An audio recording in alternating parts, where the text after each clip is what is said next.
परमहंसआ मोनसे बाथ्रा बुंदों शुभ कर्मआव जाय मानसिफ्रा बिलम्ब खालामो गोबाव खालामो है गाबोन मावनोसैलै है दिनै थाथ'थोंसैलै होनै होनै फावसायबाय थायो बेफोरबायदि मानसिखौ मूर होनना बुंदों मूर माने मूर्ख ईश्वरखौ ध्यान धारणा खालामनायनि गेजेरजोंल' बे मुलुगा सोलिनाय नङा नोङो थांनानै थानाय नङा नंखायनो जोङो गाव थांनानै थानो थाखायनो बा मुलुगनि जिउ जिबिखौ फोथांनानै लाखिनो थाखायनो नैबे जग्गाहुतिनि बिसेस प्रयोजन होननानै जोंखौ बार बार परमहंस आफाया थोनलांदों आरो दा बे जग्गाहुतिखौ मावनायनि बेलायावबो गोदो गियानि ऋषिमुनिफ्रा जि उद्देश्यनि थाखाय बेखौ मावलांदोंमोन नाथाय फैयै फैयै दिनैसिम जोंनि समसिमहालागै दहाय बुंलांनाय बायदियै जोङो गाव गावनि माखासे उद्देश्यफोरखौ सिद्धि खालामनो थाखायसो बेखौ मावनाय रोखोम जायो होननानै बुङाखै होनबा दा नैबेबायदि अबस्थासिम जों सफैदों आरो जायनि थाखाय कलि जुगाव जग्गाहुतिया प्रयोजन गैला होननानै बुंफैलाय फैदों गैमारलाना जग्गाहुतिया प्रयोजन गैला निश्चय दं मुलुगाव जों जुदि अराय सम थांनानै थानांगौब्ला जिबिया होनब्ला जोंनो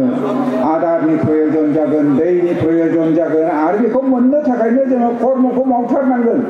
अर्थात जग्गाहुतिखौ जों होथारनांगोन जग्गाहुतिनिफ्रायसो बेफोर जिनिसा उत्पन्न जायो जग्गाहुतिनिफ्रायसो नैबे जोंनि थांनानै थानायनि जि राहाफोर बे उत्पन्न जायो आरो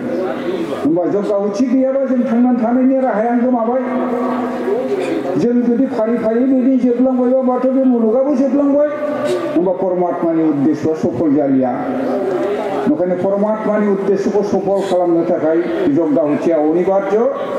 एंगारजायि मोनसे मावथारनो गोनां खामानि आरो बेखौबो मा होननानै बुंबाय जों साफ्रोमबो मानसियानो मावनांगौ साफ्रोमबो जुदि जोङो साफ्रोमबो मानसियानो बे खामानिखौ मावाबा जों बे जग्गाहुतिनि जे फिथाइ बेखौ जोङो मोजाङै अनुभुति जानाय नङा मोनदांनाय नङा दा ओंखायनो जोंहा परमहंस आफाया बुंलांबाय जग्गाहुतिनि बेलायाव जग्गाहुतिया मोननै प्रकारै जायो मोनसेया जों दा हनै होगासिनो दङ बेखौ नैमित्तिक जग्ग होनदों आरो बिनिफ्राय फिसा आकारै होनाय जों गावबागाव न'खराव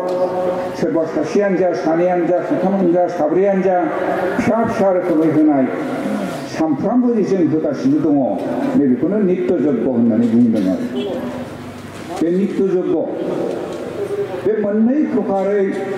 जोङो बे एखे मोनसे खामानिखौनो एखे उद्देश्यनि थाखायनो जोङो मावनांगौ आरो दा बिनि फिथाइखौ होननानै बुंदों नैबे जोङो दा दिनै जे जग्गखौ होदों जे नैमित्तिक जग्ग बे नैमित्तिक जग्गनि दारै बहि परिष्कार आरो बिनि गेजेरजों दा मा खालामदों जोंनि गेजेराव बिनि जे तत्त्वफोरखौ जोङो फोलायलायनानै होदों अर्थात बिनि सत्य रावफोरखौ बा बेखौ मावनांगौनि गोनांथिफोरखौ जोङो मिथिलायहोदों आरोखि नैबे उद्देश्यनि थाखायनो बे नैमित्तिक कर्मआ प्रयोजन जादों आरो गुबुन फारसेथिं जों गावनि अन्तःकरणखौ शुद्ध खालामनो थाखाय गोग्गो गोथार गियानखौ लाभ खालामनो थाखाय आरो परमात्माजों अनजानो मोजां मोनजानो बा बेखौ मोननो बेनि थाखाय जोङो सानफ्रामबो गावबागाव नित्य जग्गआबो एखेबारे एंगार हायि गोनांथार खामानि होननानै बुंनाय जादों आरो दा बे खामानिफ्रा फैयै फैयै जों दा बास्तबआव मा नुफैदों दहाय होननाय बायदि बेखौ जोङो दिनैसिम गोलाव 115-16-18 बोसोर जाफैबाय नाथाय नैबे नित्य जग्ग होननायखौ बबे समनिफ्राय जों मोना गोदो मोनबोआखैमोन नामा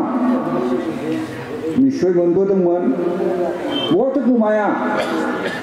सोर खोमाखो मानो गोमाखो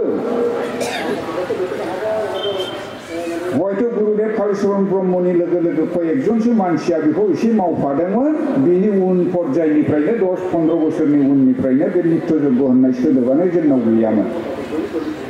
फैयै फैयै जोंनाव 75 सननिफ्राय आराम्भ जाफैफिनबाय बे नित्य जग्गनि बाथ्राया दङमोन मोनसे जायगायाव दङ दाबो एफा बै ब्रह्मपुत्रनि खोलाहा बारलांबा जायखौ जोङो दा गोदोनि दरंगिरि सान्ति आश्रम होननानै बुंदों बे जायगायाव बे समावबो दङमोन दङमोनबाबो बिसोरबो बिकृति आखारैनो दङमोन आरो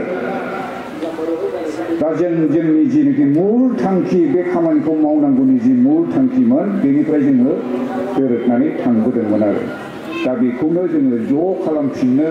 थांखि लालायनानै नै 75 सनाव ज' जाफिनलायदोंमोन 75 सनाव ज' जालायनायनि उननिफ्रायबो दिनैसिमहालागै बधाय 3000 4000आनो गैया खोमा नित्य हमनिया दाबो जायाखै अनेक बाखि दंबावो आरो दासिमहालागै दा जेब्लासिम पर्यन्त जोङो साफ्रोमबो मानसियानो बे नित्य हमि जानाय नङा अब्लासिम पर्यन्त बेखौ मावोब्ला जे माबा माबि जायो बे जिनिसखौ जों पात्ताखौनो मोननाय नङा आरो ओंखायनो जोङो बेखौ बयबो आन्तरिक सहकारै मावलायनो थाखाय आवगायनानै फैनांगौ परमहंसआ मोनसे बाथ्रा बुंदों शुभ कर्मआव जाय मानसिफ्रा बिलम्ब खालामो गोबाव खालामो है गाबोन मावनोसैलै है दिनै थाथ'थोंसैलै होनै फावसायबाय थायो बेफोरबायदि मानसिखौ मुर' होनना बुंदों मुर' माने मूर्ख जेबो मिथियाखै अज्ञानी